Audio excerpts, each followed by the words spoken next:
Sizni mahsulotingiz taklif qilayotgan xizmatingiz yoki qimmat degan e'tiroz ko'plarda uchraydi va ko'plar bu savolga javob berishga qiynalishadi. Mani o'zimga ham juda ko'p murojaat qilishadi. Shunaqa deyishganda nima dey, nima qilay, qanaqa qilib shu e'tirozni bartaraf qilsam bo'ladi deb so'rashadi.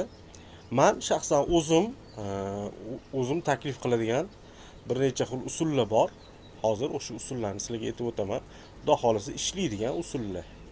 Bir chekkadan boshlaymiz. Demak, birinchi usul sizni mahsulotingiz qimmat ekan degan e'tirozga javob uni tasdiqlash. To'g'ri, shunaqa qimmat, lekin bizning mahsulotimiz o'zini hurmat qiladigan, o'zini yaxshi ko'radigan insonlar uchun. Shuning uchun ham shunaqa. O'zini yaxshi ko'radigan, o'zini hurmat qiladigan insonlar baribir qimmat narsani olishadi. Boshqalarning oldida ham, o'zi uchun ham va boshqalar uchun ham shunaqa ko'rinish uchun ham narxiga qarab. O'zi balkim uncha yoqtirmas, lekin aynan o'zini yaxshi ko'radigan xarakterga ega bo'lgan odamlar shu o'zini o'zi erkalash yoki o'zini o'zi bir hammaga ko'z qilish uchun va boshqa xullas o'zini yaxshi ko'rgani uchun ikkita mahsulot tursa ham uni sifati yoki boshqa tomonlari qiziqtirmaydi, qimmatligi qiziqtiradi. Men o'zimga shunaqa qimmat narsani ravo ko'raman degan toifadagi klientlar bor. Bunaqa odamlar kam emas, bunaqa odamlar juda ham ko'p. Mana shunaqa. Ya'ni shunaqa tushuntirib berish kerakki, mana bu shunaqa toifadagi insonlar uchun. Sizda aynan shu assortiment yo'q edi. Shunaqa toifadagi insonlar uchun mahsulot yo'q edi. Men o'shalar uchun sizga taklif qilyapman deb e'tirozni bartaraf qilish.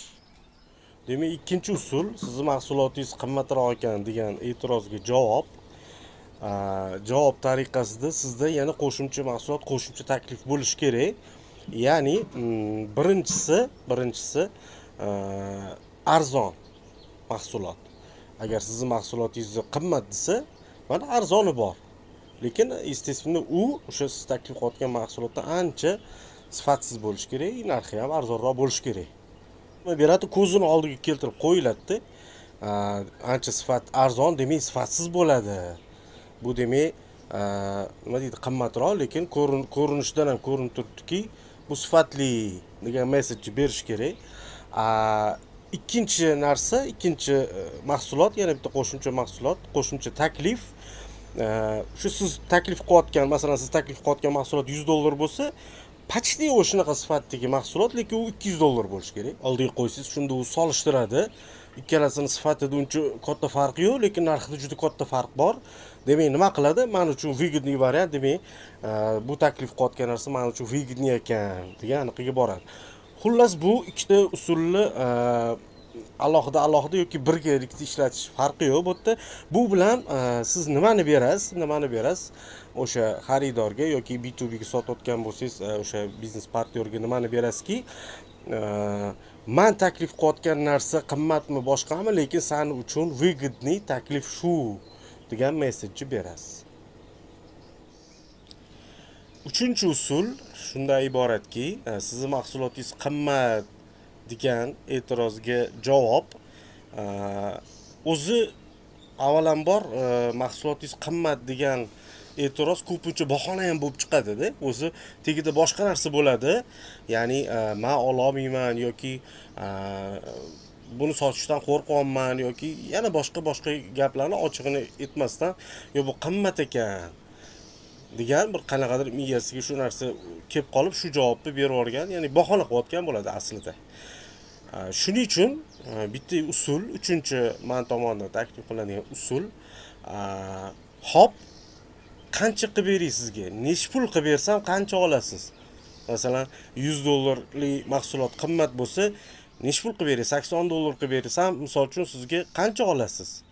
Yoki $70 qilib bersam qancha olasiz? Qancha miqdorda? Ya'ni ko'p olasizmi?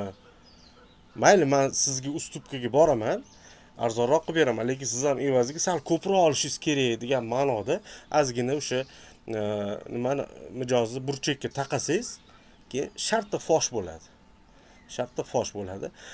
Bahona qilayotgani. Boshqa bahonalar bo'lsa, boshqa bahona qilayotgani fosh bo'ladi yoki nima deydi? o'sha aytadida, yo'q men ko'p ololmayman, mayli, unaqa arzon qilib bersangiz, ko'proq talabga talab bo'ladigan bo'lsa, unda men kamroq olaman, mayli shu narxda bo'veradi. Sinab ko'rish uchun kamroq olaman deyishi mumkin. Mumkin. Mana shunaqa qilib xullas e'tirozni bartaraf qilsa bo'ladi.